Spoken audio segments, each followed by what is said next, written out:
Alhamdulillah, syukurallah, ni'amillah,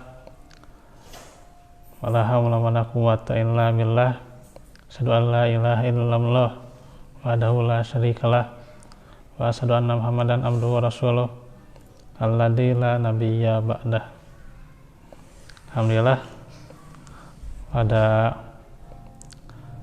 malam hari ini kita ketemu lagi dalam majelis ilmu yang kembali melanjutkan pembahasan dari fikih ensiklopedia sholat yang sudah masuk di tata cara ruku kemarin dan masuk sekarang tentang tuma'aninah saat ruku.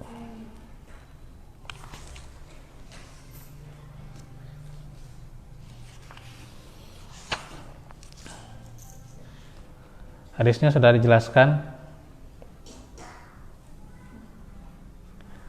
Maka ketika Nabi melihat orang yang tidak sempurna rukunya dan sujudnya, dan dia ruku dan sujud dengan cepat, ya, rukunya cepat, sujudnya cepat, ya, dia bersabda, andai kalau dia meninggal dalam kondisi itu, ya mati tidak berada di ajaran Muhammad, ya sholat dengan cepat seperti gagak mematuk darah, maka perumpamaan orang yang tidak menyempurnakan ruku dan sujud dengan cepat laksana orang lapar memakan 1 atau 2 kurma yang sama sekali tidak berguna atau tidak menghilangkan laparnya sedikit pun. Jadi seolah-olah nggak ada rasanya gitu. Bahkan seperti orang yang lapar kemudian dia makan tapi tetap masih lapar gitu.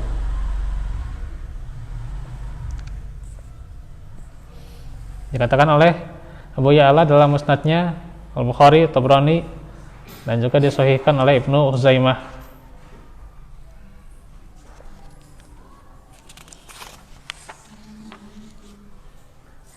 Jadi bagaimana keterangan ini menyebutkan orang yang cepat sholatnya sehingga ia tidak ada hasilnya. Kemudian Abu Hurairah menyatakan bahwa kekasihku Muhammad SAW melarangku sholat dengan gerakan yang cepat seperti ayam yang sedang mematuk. Jadi Nabi itu melarang sholat dengan cepatnya gitu, seolah-olah seperti ayam yang mematuk, menolehnya seperti serigala, dan duduk berjongkok seperti kera. Ini hadisnya adalah hasan. Jadi diibaratkan seperti hewan ketika sholatnya cepat dan menoleh, walaupun ya menoleh juga itu makruh ya, kecuali dalam keadaan tertentu diperbolehkan ya. Terus juga diibaratkan juga seperti kera ya ketika duduk jongkoknya. Maksudnya ketika pindah gerakannya seperti kera ya, karena saking cepatnya itu. Diriwayatkan dari Abu Qatadah dari ayahnya Rasulullah sallallahu alaihi wasallam sabda, aswa'un nasi sarikotan alladhi yasriku min sholatih. Qalu ya Rasulullah wa kaifa yasriku min sholatihi? Qala la yutimmu ruku'aha wala sujudaha. Pencuri yang paling buruk adalah mencuri dalam sholatnya. Para sahabat bertanya, wahai Rasulullah, bagaimana dia bisa mencuri dalam sholatnya?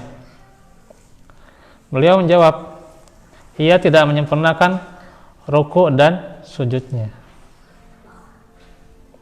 Riwayat Ibnu Abi Saibah, Tabrani, disahihkan oleh Al-Hakim dan disetujui oleh Az-Zahabi. Jadi pencuri yang paling buruk itu adalah ketika dia tidak sempurna ruku' dan sujudnya. Itu pencuri yang paling buruk.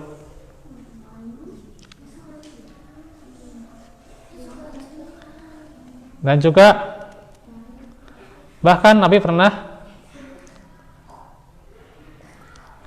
sholat lalu beliau melirik seseorang yang tidak meluruskan punggung saat ruku dan sujud ya. Maka selesai sholat beliau bersabda, ya ma'asyaral muslimin, la sholata liman la yukimu sulbahu fir ruku'i was sujud. Wahai kaum muslimin sekalian, sungguh tidak ada sholat, maksudnya kan tidak ada sholat yang sempurna ya. Jadi diibaratkan juga ini la sholata ya. Ya seperti la sholata liman yakro gitu kan, dan seterusnya, atau hadis tentang la sholata yang lainnya. Nah ini juga diibaratkan demikian ya. Yaitu bagi orang yang tidak meluruskan punggung saat ruku dan sujud ya. Walaupun nanti tentunya ketika sujud ada kondisi tertentu karena tidak begitu harus ya, tidak begitu harus ketika si kakinya juga itu menggerakkan untuk lurus pada saat sujud ya, punggungnya. Karena kan kadang si kaki itu kan suka bengkok gitu kan pas sujud ya. Kan si kaki suka bengkok kan, miring lah gitu. Ya, itu kan mungkin ya di saat tertentu ya saat berjamaah kan agak berat juga ya. Karena kan ya mungkin kondisi sejadah kan yang tidak cukup tuh ya untuk meluruskan punggung kan ketika sujud ya, maka tidak apa-apa. Itu kan uzur ya. Jadi tidak begitu diharuskan sebenarnya. Itu di kondisi tertentu ya.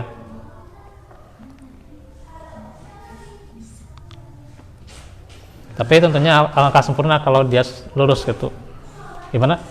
Jadi kondisi seandainya jamaah sopnya rapat gitu, gitu harusnya membuat ini kalau karena kondisi kita keadaan sop rapat ya kita penyesuaian tidak terlalu gini asal iya gitu. Ya itu juga termasuk ketika sikap tangan itu kan ketika sujud kan ini kan terbuka kalau Nabi itu kan tapi karena dalam sholat berjamaah kan jadi imam ya menjadi makmum ya jadi makmum karena rapat kan ya tidak harus terbuka gitu ya, kita menyesuaikan kondisi yang ada ya.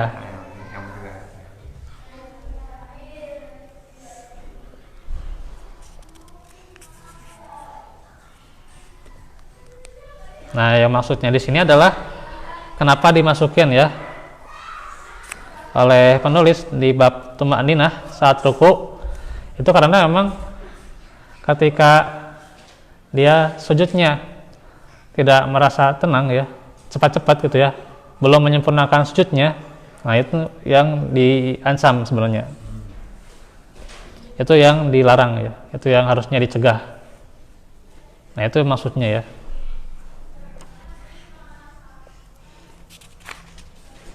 Nah itu tentang tuma'ninah dalam ruku. Sekarang bacaan-bacaan ruku. Sebenarnya banyak ya bacaan ruku itu. Di sini dijelaskan ada 6 malah bacaan ruku ya.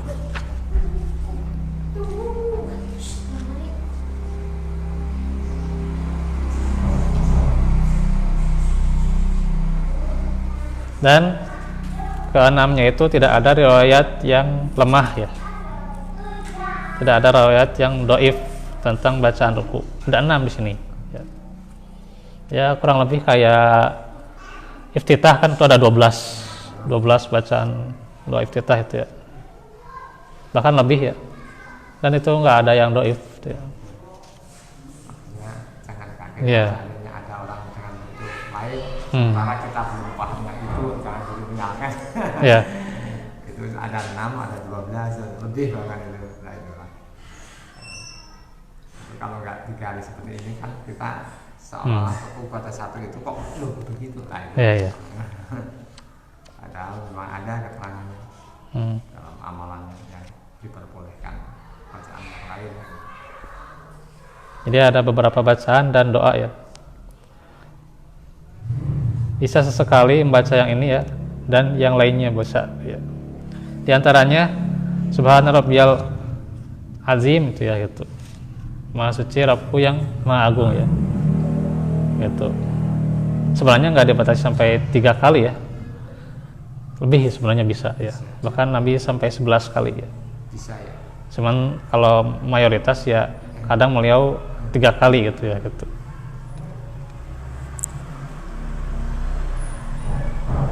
Atau bisa juga kadang beliau mengulang lebih dari 3 kali ya. Kadang beliau mengulang sangat lama ya. Mengulang sangat lama sekali di sholat malam. Jadi kalau di sholat malam kan bebas ya.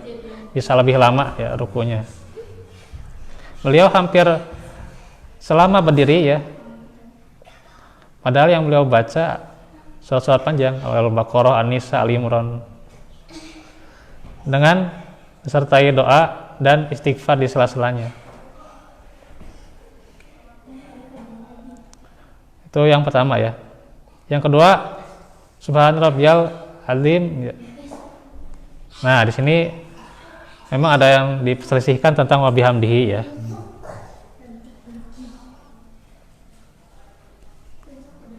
Nah, kalau di sini yang wa bihamdihi itu sahih ya.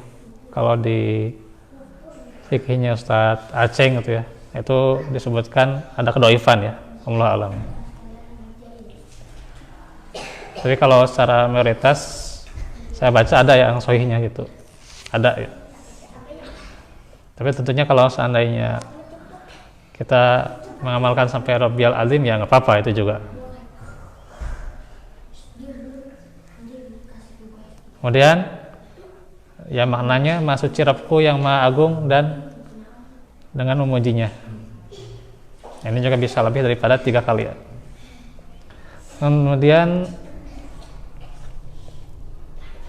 Subuhun Kudusun Rabbul Malaikati war Ruh. Engkau Rabb Maha Suci, Maha Agung, Rabb Malaikat dan Jibril. Riwayat Muslim dari masih nggak jelas ini ya. Muslim dan Abu Awanah. Ya itu. Ya. Subuhun Kudusun Rabbul Malaikati war Ruh. Ruh di sini Jibril ya.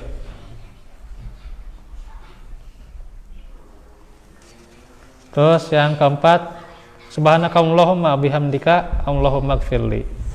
Maha suci engkau ya Allah, dan dengan memujimu ya Allah ampunilah aku ya. Nah yang tadi sama yang ini cuma sekali saja ya, tidak ada anjuran lebih ya. Subhanakallahumma bihamdika Allahumma gfirli ya. Ada yang pakai Robbana juga boleh ya. Bukan Subhanaka Allahumma Rabbana wa bihamdika, ada yang gitu ya.